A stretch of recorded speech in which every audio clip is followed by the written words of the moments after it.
President of the United States. The never-Trumper Republicans, though on respirators with not many left, are in certain ways worse and more dangerous for our country than the do-nothing Democrats. Watch out for them. They are human scum. Of the 50-some-odd interviews we have done thus far, the vast majority of them have been private, and you don't see the bickering among the members of Congress in private interviews. You don't see any of that.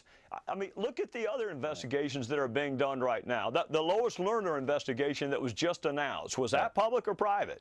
How about Comey's investigation? Is that public or private? The private ones always produce better results.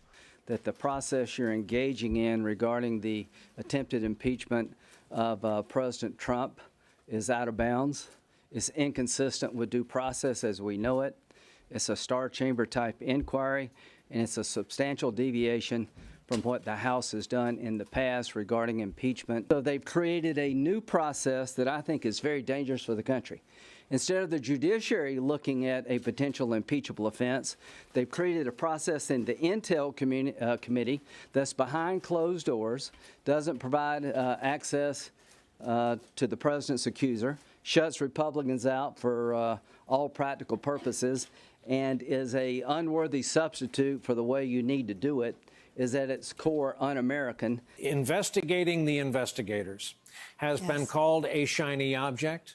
It has been called a right-wing fantasy. It could turn out to be both of those, but now it has the imprimatur of the Justice Department. Is that only or mostly because this Attorney General, as a personal matter, has this president's back? But as we all know, U.S. attorneys' offices and U.S. attorneys are independent operators. They can choose to open criminal investigations should they choose.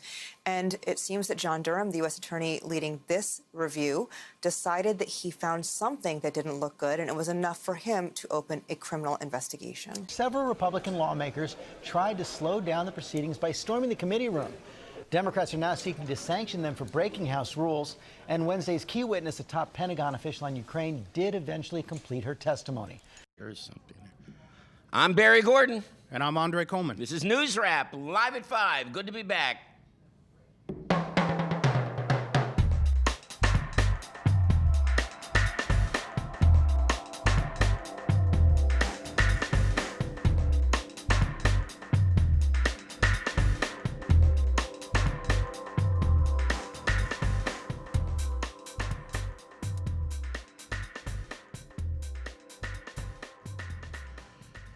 It just gets crazier and crazier now. I mean, you got you got an Animal House scene. I don't know what the heck that was. There's no sanity in this thing now. No, there's no sanity in this thing. Storming the committee room, and there were people in that group, by the way, who have access. Who could have been in the room. Who could have been in the room. Right. That's what was amazing about it. Asking questions. Well, it's obvious.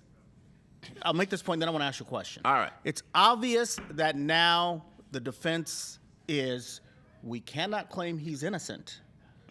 So we can claim that the Democrats are guilty by attacking the process. Attacking the process. That's now, right. a judge today, and you can shed a little more light on this, did say in ruling that they had to give up an unredacted of the grand jury materials.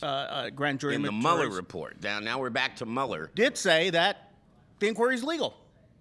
That's right.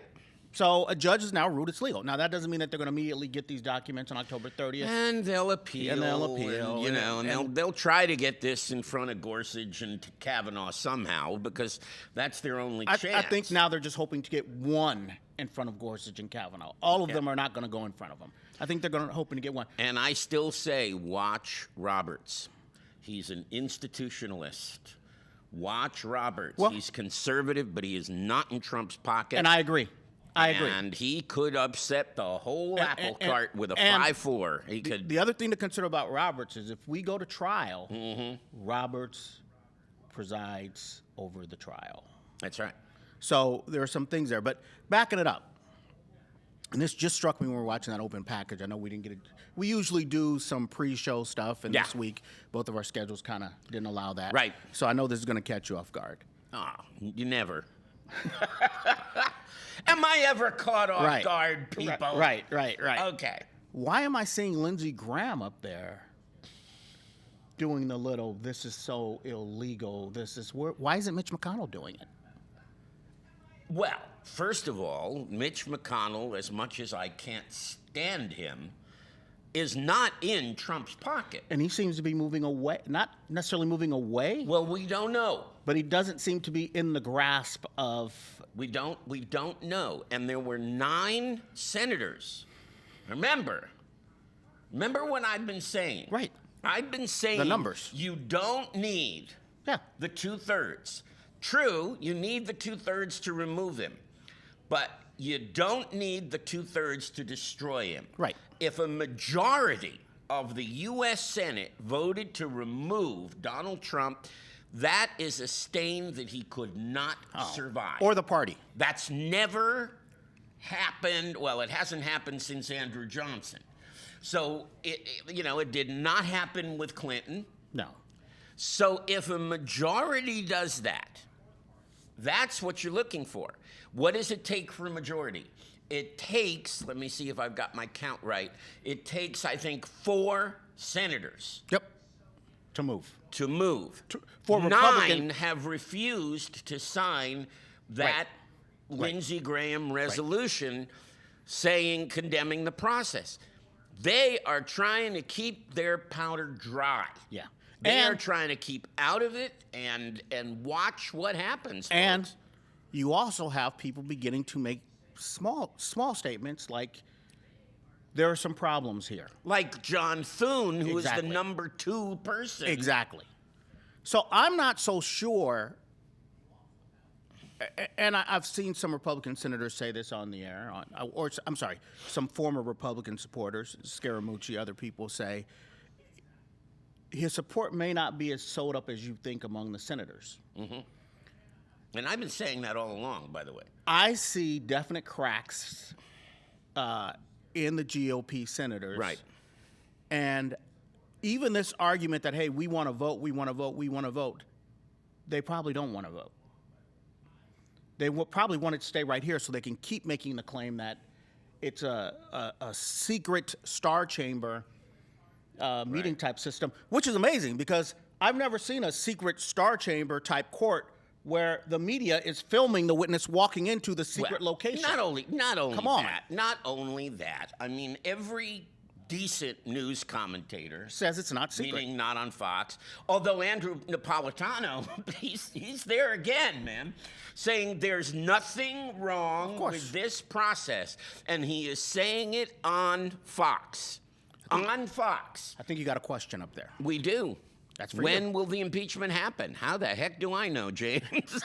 James Farr, who guest hosted I last have week. no idea. Well, they're saying... The guess is that in mid-November, something's going to go public. Now, that will be before the impeachment. If the impeachment's going to happen, it's probably going to happen around January. That's my guess. It could even speed up next week because if this witness is what they say he is... Which witness are we talking about? The witness that's coming in next week will supposedly corroborate Taylor. Oh, right. If that happens, we got 2 situations. But your big bombshell, is waiting to drop. Of course. If it drops. It's Bolton. It's Bolton. And if that bombshell drops, and God, I never wanted to rely on John Bolton for anything. He's a maniac. But if he finally, and I understand that his lawyers are talking to the House lawyers. Because he's got a story to tell. He's probably got a Well, story. I would imagine the word immunity is coming up. Yeah. Well, I don't even think it has to, because he wouldn't play. I don't know why immunity would even have to come up with him. Well, you don't know what he slipped on and did once or twice. True. And he stayed there a long time. So most likely... He probably saw some things he should have said something about and didn't say it. So immunity probably will come up just in case there was a crime in there he was unaware of. But in the control booth, pull up John Bolton's picture for us when you get a chance there. Yeah. But I think that that's a big one. And I think if Bolton comes soon and we get more corroborating to Taylor. Right. Which supposedly during that testimony there were sighs and oohs and ahs. And they're going to have to bring Sondland back. Then... You have 2 issues. You got to bring Sondland back, who may be forced to change testimony to avoid perjury. He might. And if those dominoes start falling, this process could speed up some. It could, but I don't see it. That doesn't mean I don't see an actual impeachment trial happening until January 5th. I don't think the impeachment trial will happen sooner.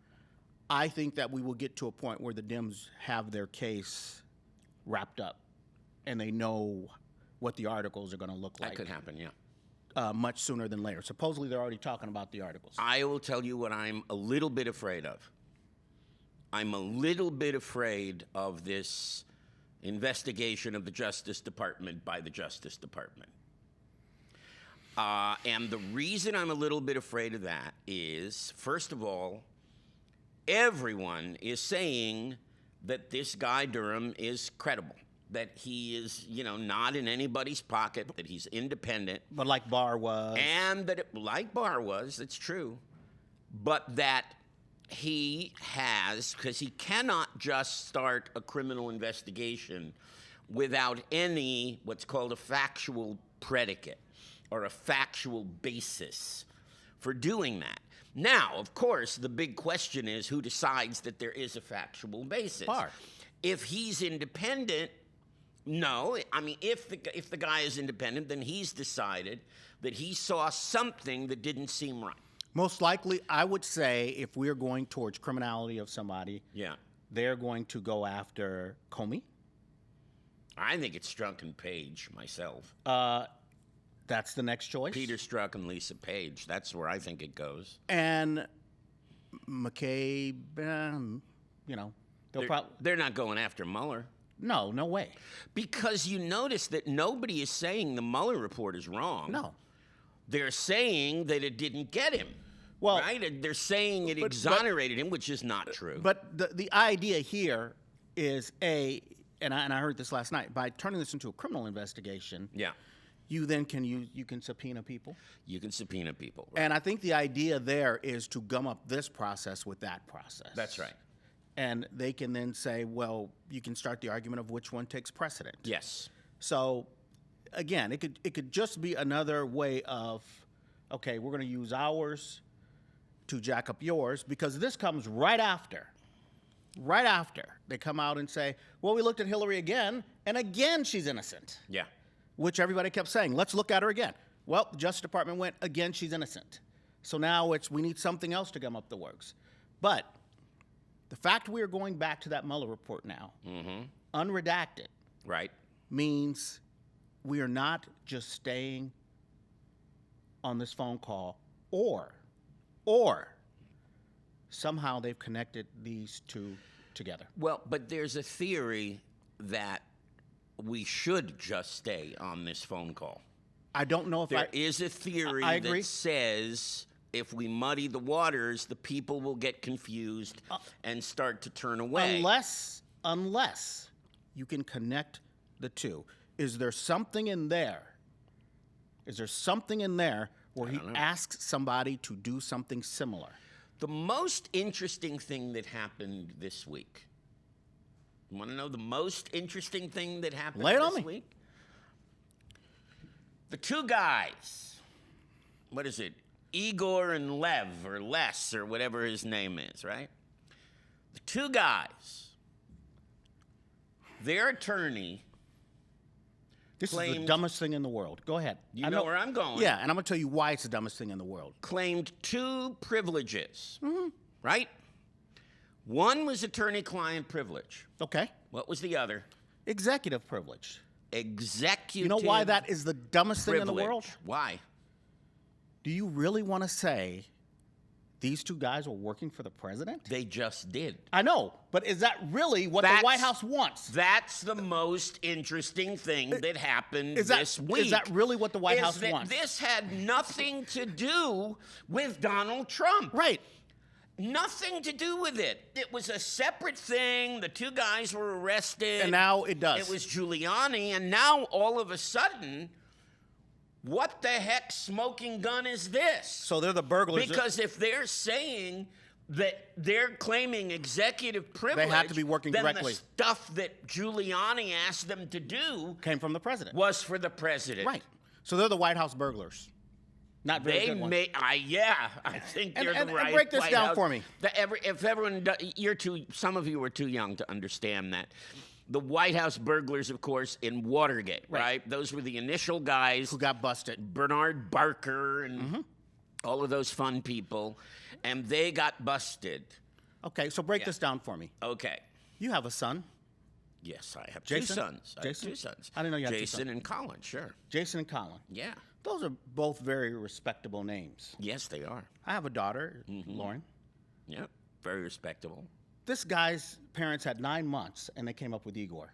Igor. How in the hell, after 9 months, do you come up with Igor? Hey, come on, Stravinsky. Well, that's Come on. okay. And you know what his It's a brother? good- it's a good Russian name. But you know what his brother's name is? What? Steve. How do you name one kid Steve and the other one Igor? Okay, that I didn't know. You've just laid information on me How do that you- I did not know. It says something about what kind of Igor people and they are. Steve. Yeah, that is- Igor and Steve. That is strange. I admit that. You're not setting him up. But I got to tell you now. What I'm saying is, I think that's very interesting. Igor and Steve? No, the executive privilege. Well, I'm thing, still on not Igor and Steve. Oh, I know you are. Well, just think about it. The guy. I'm getting you off, Igor and Well, Steve. that means you got a cool brother and you got Igor. Go ahead. Or actually, Igor.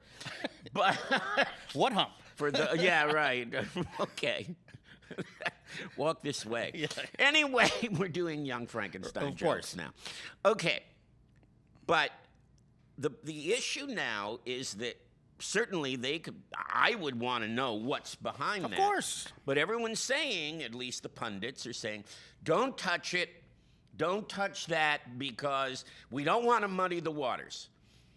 The waters, guys, are muddy. Just because of what and we're I doing. feel if you can put 5 articles of impeachment out there, Of course. put them out. Just because of what we're doing here, the waters are muddy. That's right. This can't be clean water. No. The water's dirty once you go down this path, That's right. no matter which side you were on. That's right. I'll tell you, though, this is going to define. First off, the Republicans made these laws that are taking. I know, I saw it. James Farr said Hamburglar. Okay.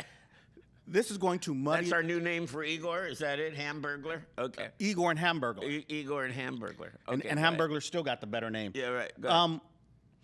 You know, it was John Boehner who changed this process that takes us to where we are now. And what this reminds me of, and I know we got to go to local package here in a second. Yeah, we do. Is what is what Lindsey Graham said during Kavanaugh. Elections have consequences. Yeah, right. And when the Dems won the House, Yep. you and I wanted to get here a lot sooner, but we are here now. Right.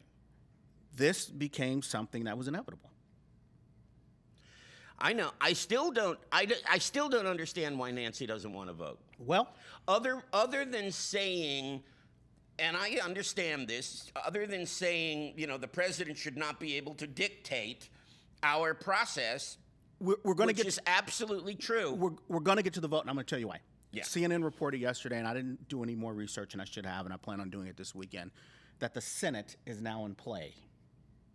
Oh, yeah. The Senate is very much in play. I've said this 1,000 times. The GOP has to make a choice about self-preservation or losing everything. Yep. It won't matter if Trump wins the White House if they don't have Congress. Yep. Because he will get nothing done. Okay. Let's use Facebook. Okay? Because you started to segue a little bit into 2020. Okay. So we'll talk about 2020 on Facebook All right. after the show, because I can stay this time, and I'm here, and I'm not out of town, and you're here having fun. So let's go to the local brief. And it won't be about Igor or Steve, trust me. No, it won't. This is your local news brief for Friday, October 25th, 2019. Former Pasadena councilmember and vice mayor Jackie Robinson Baisley announced that she has formed a campaign committee to pursue a 2020 mayoral run. In 2015, Robinson Baisley ran for the same seat, coming in second to current mayor Terry Tornick with 46% of the vote. Announcing her return to politics, she stated in a Colorado Boulevard article, after being asked to run and speaking to numerous community stakeholders who share mutual concerns about the future of our city with regard to affordable housing, development, our public school system, and employee morale, I have formally opened a committee to explore my candidacy for mayor of Pasadena 2020. Her focus now is on meeting the city's filing requirements by the December deadline. Another horse has died at the Santa Anita racetrack October 19th after suffering a heart attack. This marks 34 horse deaths since December 2018. Many of those deaths are attributed to broken bones, which ultimately led to euthanization. In a Pasadena Weekly article, PETA, People for Ethical Treatment of Animals, is quoted as saying, "Horses don't simply sustain broken bones for no reason, and young horses shouldn't be dying of heart attacks." As of now, in order to suspend racing, California state law requires a 10-day process and a public meeting. Senate Bill 469, supported by Governor Gavin Newsom and Senator Dianne Feinstein, would make it easier to suspend horse racing at a given venue. The Santa Anita racetrack is currently under investigation. As the Pasadena Unified School District continues school closure plans, low-income families in Northwest Pasadena seem to be most affected. In a town hall discussion with parents, the board shared they can't guarantee buses will be provided once schools are closed. PUSD Board President Lawrence Torres is quoted in a Pasadena Now article as saying, "A school bus costs $500,000 a year. If we save $600,000 a year by closing a school, but spend $500,000 on buses," he then trailed off without finishing his sentence. Board members Kimberly Keene and Scott Phelps disagree with Torres' statement, estimating the costs to be closer to $90,000 a year. Other board members mentioned utilizing closed campuses to bring in new revenue, but Superintendent Dr. Brian McDonald said the district is waiting until after the open enrollment period ends to finalize decisions. All right. A lot to take in. All right, okay. What is going on with Santa Anita, Dre? Come on, 34 horses? Well, what do they have, potholes? What the heck is going on there? Well, you know, the original claim, Barry, was that during the heavy rains of January and February, that they would pack the track tightly after every storm, which made the surface too hard, which was causing the bones to shatter the horses. We haven't had any rain in a while. No, we haven't. And the deaths continue. PETA says that these horses are being shot up with a lot of medication, a lot of steroids, things like that. And these things are causing the horses to have heart attacks and are making their bones. Now, understand something about a horse's bones. Hollow. Yeah, right. But the muscle is so strong that it allows them to run so fast. That's why horses are so quick. But when the bones break, they don't fracture like humans. They shatter. And that's why a horse has to be euthanized. Yeah. So nobody knows.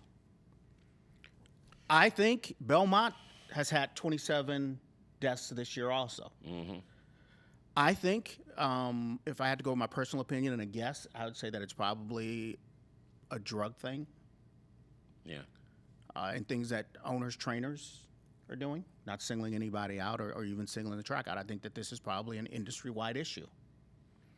And I think they have to clean it up because I think they're getting to the point where, like greyhound racing, which is now illegal everywhere, Right.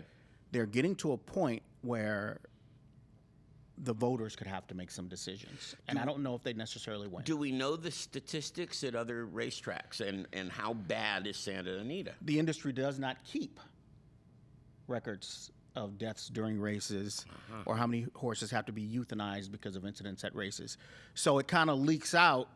Maybe this paper reports it, USA Today has done some reporting, and on the West Coast, obviously, everybody has done some reporting. Yeah. So the stuff from the East Coast is now kind of being cold with the stuff with the West Coast. But we don't know industry-wide or even California-wide how big this problem is. And Eric Bailey is just saying, why are the owners not protesting the deaths?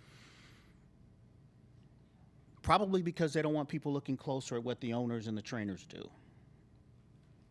That makes sense. You know, it's everybody's looked at the track, Yeah. and everybody blames Santa Anita, but Santa Anita doesn't own the horses. Yeah. You know. Let's talk about another race. Okay. And that's This one might even be a better race than the one. Is Jackie Robinson going to jump in? And if she does, how does that affect Terry and Victor? If Jackie jumps in, the three front runners are Terry, he's the incumbent. Right. And then we can go back and forth over Victor and Jackie. But those are the three front runners if she gets in. Right now, the two front They're runners. the Biden, Warren, and Sanders of Pasadena, And right? you can pick Okay. who is who. Okay. Right now, Terry and Victor are the front runners. I don't care what the other people are saying and what the other guys are saying about why we have people who do it over and over and over. They're the top two. Simple as that. Now, am I saying that that's who people should vote for? Not an endorsement. It's just the way it is. If Jackie comes in, she shakes it up this way. She does not impact Terry's base so much Right. as she does Victor's. Right. But the thing to understand about Jackie, or do you want me to hold this until we go to Facebook? Or No. Let's Real quick. Let's do that. Yeah. The thing about Jackie that has to be remembered, Victor Gordo, Terry Tornick, do not sleep on Jackie Robinson. And I will tell you why. In the last election, Jackie lost because, and which you and I, we hosted the coverage over at City Hall. Right. Jackie lost because of the mail-in ballot. But the day of the election, Jackie won more votes at the ballot on election day Right. than And Terry. this is an on-year election And this is an now. on-year There's going to election be now. a big turnout. And now we have a larger turnout. Yep. If she has the money, and I don't know that she does, Yeah. and she has figured out the vote by mail game, then you know what?